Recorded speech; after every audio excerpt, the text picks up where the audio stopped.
మిత్రులారా నమస్కారం. నేను డాక్టర్ చిరుమామిళ్ళ మురళీ మనోహర్, ఎండి ఆయుర్వేద ప్రొఫెసర్, హైదరాబాద్. ప్రపంచవ్యాప్తంగా ఉన్న మిమ్మల్ని అందరినీ ఇలాగా ఈ ఛానల్ ద్వారా కలుసుకున్నందుకు చాలా ఆనందంగా ఉంది. చక్కగా మీరు స్పందిస్తున్నారు, రెస్పాండ్ అవుతున్నారు, ఎస్ఎంఎస్లు చేస్తున్నారు, ఈమెయిల్స్ చేస్తున్నారు, మీ అభిప్రాయాలు పోస్ట్ చేస్తున్నారు, మీకు కలిగే డౌట్స్ని అడుగుతున్నారు. ఇంకా ముఖ్యంగా ఈ వీడియోలు మీ సర్కిల్స్తో షేర్ చేసుకుంటున్నారు. చాలా చాలా సంతోషం. వంటిల్లే వైద్యశాల అనే ఈ చక్కని కార్యక్రమాల పరంపరలో మనం మన వంటింట్లో వాడుకునేటటువంటి ఈ పదార్థాల్లో దాగున్న ఔషధ రహస్యాలు తెలుసుకుంటున్నాం. ఈరోజు మనం తెలుసుకోబోయేది ఒక ముఖ్యమైన ఆసక్తికరమైన పదార్థం గురించి. ఇదే ఇంగువ. ఇంగువ కొంతమందికి అదొక పదార్థం కింద తెలుసు అంతే. దాన్ని ఏదో కాస్త కొంతమంది పోపులకి లేకపోతే పులిహోరకి ఇలాంటి వాటికి వాడుకుంటారు. ఇంతకు మించి ఇక దీనికి ప్రత్యేకత లేదేమో అనుకుంటూ ఉంటారు. కానీ ఇంగువతో అనేక సమస్యలు చక్కదిద్దుకోవచ్చు. దీని గురించి తెలుసుకుందాం. ఇంగువని ఫెరులా నార్థ్రెక్స్ లేదా ఫెరులా ఫోటిడా ఇలాంటి పేరుతో పిలుస్తారు. ఆయుర్వేదంలో దీన్ని హింగ్ అనేటువంటి పేరుతో పిలుస్తారు. హిందీలో హింగ్ అంటారు. హింగు అనే సంస్కృత పదం నుంచి హింగ్ అనేటువంటి హిందీ పదం పుట్టింది. అయితే ఇక్కడ మీకు ఒక ముఖ్యమైన విషయం చెప్పాలి. ఈ ఇంగువని ఎలా సేకరిస్తారంటే ఘాటు పెడతారు ఆ చెట్టుకి. అప్పుడు దాంట్లో నుంచి తుమ్మ జిగురు ఎట్లా కారుతుందో అలాగా ఇంగువ అనేది ఒక నిర్యాసం కింద కారుతుంది. దాన్ని తీసి సేకరించి ప్యాక్ చేసేసి మార్కెట్లో పంపుతూ ఉంటారు. అయితే ఇది ఇంగువ చాలా కాస్ట్లీ. అందుకని చాలా అడల్టరేషన్స్ ఉంటాయి. అంటే చాలా దీనికి కల్తీలు కలిపి అమ్ముతూ ఉంటారు. మామూలుగా ఏం చేస్తారంటే బంగాళదుంపని గుజ్జుగా దంచి ఇంగువ నీళ్ళలో ముంచుతారు. ముంచి ఇంగువ కింద అమ్ముతూ ఉంటారు. లేకపోతే ఏదైనా తుమ్మ బంక ఇలాంటి బంకల్ని కూడా ఇంగువ నీళ్ళలో ముంచి ఇంగువ కింద అమ్ముతూ ఉంటారు. కాబట్టి జాగ్రత్తగా ఉండాలి. అసలైన ఇంగువని మీరు ఎలా కనిపెట్టవచ్చు అంటే మండించారనుకోండి, మండిపోతుంది అది. అదే బంగాళదుంప గుజ్జు ఇలాంటివి అనుకోండి, మండవు. అలాగే కొద్దిగా తీసుకొని మీరు నీళ్ళలో కలిపారనుకోండి ఇంగువని, మొత్తం నీరంతా కూడా పాలలాగా అయిపోతుంది. అందుకే పాలు ఇంగువ అంటారు దీన్ని. ఇలాగే మీరు 1-2 టెస్టుల ద్వారా దీన్ని కనిపెట్టవచ్చు. అయితే మెయిన్గా ఏంటంటే మీరు రిలయబుల్ సోర్స్లో ఇంగువని తీసుకోవాలి. ఇక్కడ ఇంకొక విషయం ఉంది. ఇంగువ చాలా ఘాటుగా ఉంటుంది. కాబట్టి దీని ఘాటుదనాన్ని, ఉగ్రత్వాన్ని తగ్గించాలి. అలాగే దీంట్లో ఉండేటువంటి అవాంఛనీయ లక్షణాలను కూడా తగ్గించాలి. కాబట్టి ఇంగువని ఎప్పుడు శుద్ధి చేసి వాడుకోవాలి. మీరు వాడుకోవాలనుకుంటే శుద్ధి ఎలా చేస్తారు? ఇదేదో పెద్ద కాంప్లికేటెడ్ ప్రొసీజర్ ఏం కాదు. కొద్దిగా నెయ్యిని పెనం మీద తీసుకోండి, కాస్త వేడి చేయండి. ఇప్పుడు ఆ ఇంగువను తెచ్చుకున్నారు కదా మీరు, దాన్ని కాస్త చిన్న చిన్న ముక్కల కింద విరిచి ఆ నెయ్యిలో వేయండి, కాస్త వేపండి. అప్పుడు ఆ ఇంగువలో ఉండేటువంటి ఉగ్రత్వం తగ్గి లోపలికి సేవన యోగ్యం కింద మారుతుంది. అవాంఛనీయ లక్షణాలు కలగవు. ఇలాగా ఇంగువని వేడి చేసి నెయ్యిలో వేయించి అప్పుడు వాడుకోవాలి. ఇలాగ శుద్ధి అవుతుంది. సరే, మరి ఇలాంటి ఇంగువతో ఎలాంటి సమస్యలు చక్కదిద్దుకోవచ్చు ఇది తెలుసుకుందాం. మెయిన్గా అండి, ఇంగువని మీరు ఇంట్లో ఉంచుకుంటే చిన్నపిల్లలు ఉన్న ఇంట్లో తప్పకుండా ఇంగువ ఉండాలండి. ఎందుకంటే చిన్న చితక సమస్యలకి డాక్టర్ల దగ్గరికి పరిగెత్తటం, ఆ తర్వాత మళ్ళీ యాంటీబయాటిక్స్, పెయిన్ కిల్లర్లు ఇలాంటివి వాడాల్సి రావడం, ఇలాంటివి అన్నీ ఉండవు మీకు. మెయిన్గా చిన్నపిల్లల్లో కడుపు నొప్పిని, అబ్డామినల్ క్రాంప్స్ని ఇంగువతో చాలా బాగా తగ్గించవచ్చు. ఎందుకంటే ఈ క్రాంప్స్ అనేవి కామన్గా కనిపిస్తూ ఉంటాయి చిన్నపిల్లల్లో. అంటే ఉండి ఏడ్ చేస్తూ ఉంటారు. ఎందుకంటే ఆ పేగుల కదిలిక సరిగ్గా జరగదు. చిన్నపిల్లల్లో పూర్తి స్థాయిలో ఈ డెవలప్మెంట్ అనేది ఉండదు, పేగుల కదిలికలు ఇలాంటివన్నీ. కాబట్టి కామన్గా పిల్లల్లో కడుపు నొప్పి వస్తూ ఉంటుంది రెగ్యులర్గా. ఇలాంటి కడుపు నొప్పిని ఎలా తగ్గించాలి? ఇంగువతో ఒక చక్కని ఇంటి వైద్యం ఉంది, ఇది తెలుసుకుందాం. కొద్దిగా ఇంగువని తీసుకోండి, నీళ్లు చిలకరిస్తూ సాన్రాయి మీద అరగదీయండి. అంటే గంధం తీశారు మీరు. మామూలుగా మనం ఈ ఫంక్షన్స్లో వీటిల్లో గంధం పూయటానికి సాన్రాయి మీద ఈ గంధం చెక్కని అరగదీస్తాం కదా, చందనం చెక్కని. అదే మోడల్లో అదే సాన్రాయి మీద గంధం చెక్కకి బదులుగా ఇంగువని అరగదీయాలి. నీళ్లు చిలకరిస్తూ అరగదీసేసి గంధం తీయాలి.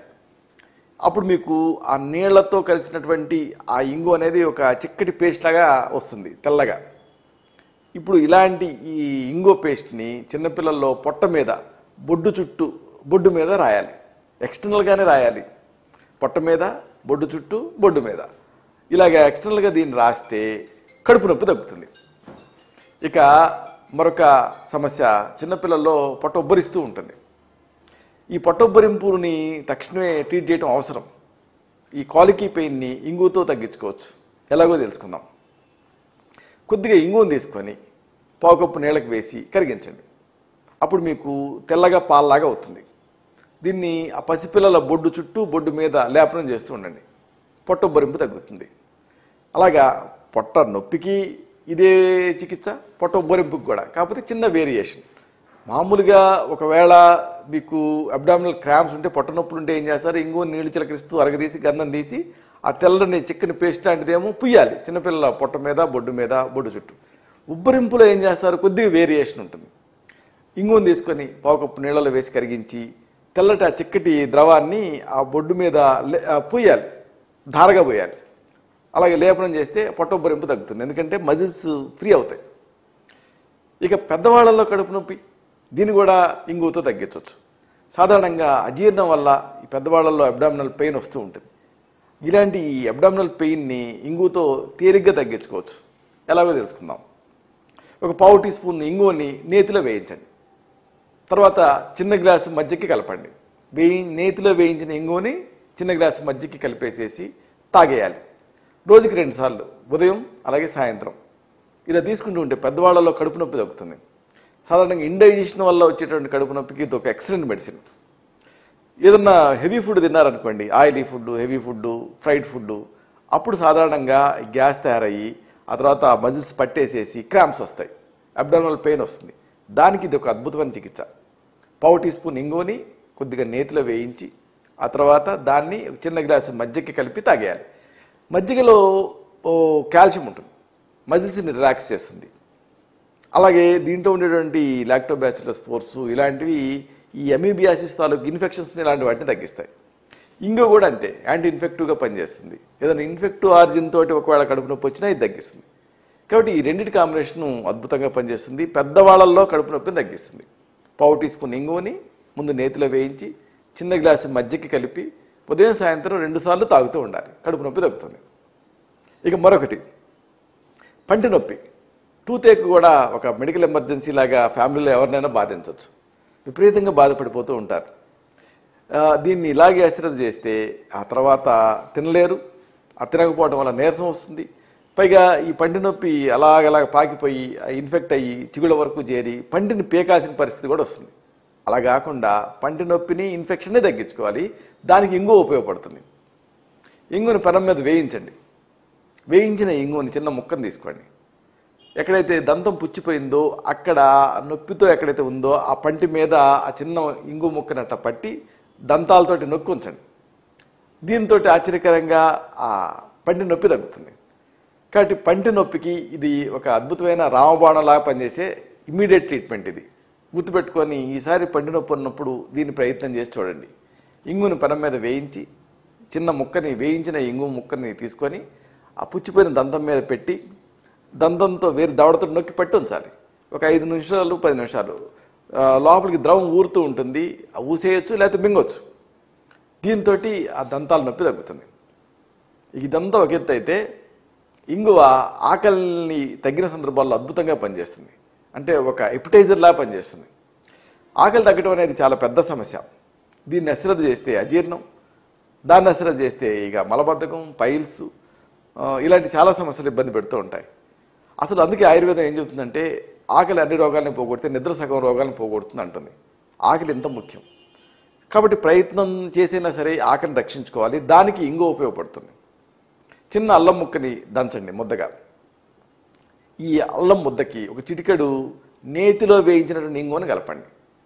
అల్లం ముద్ద ఒక పావు టీ స్పూన్ నుంచి 1/2 టీ స్పూన్, అలాగే ఒక చిటికెడు ఇంగువ పొడి, నేతిలో వేయించినటువంటి ఇంగువని పొడి చేసి కలపండి.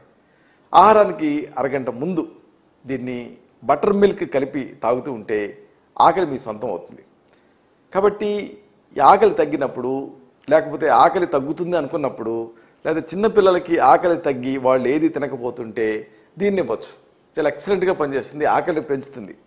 చిన్న అల్లం ముక్కని దంచి ముద్ద చేసి ఈ అల్లం ముద్దకి ఒక చిటికెడు నేతిలో వేయించిన ఇంగువని కలిపేసేసి, అల్లం ఇంగువ కాంబినేషన్ ఆహారానికి అరగంట ముందు తినాలి.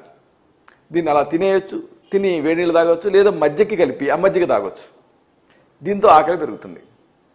ఇలాగా ఈ ఇంగువతో అనేక చక్కని ఉపయోగాలు ఉన్నాయి. అయితే ఇప్పుడు మనం చెప్పుకున్నవన్నీ కూడా ప్రథమ చికిత్సలు, గృహ చికిత్సలు. ఒకసారి ఈ సమస్యలు ఈ గృహ చికిత్సల స్థాయిని మించి ఇబ్బంది పెడుతూ ఉంటాయి.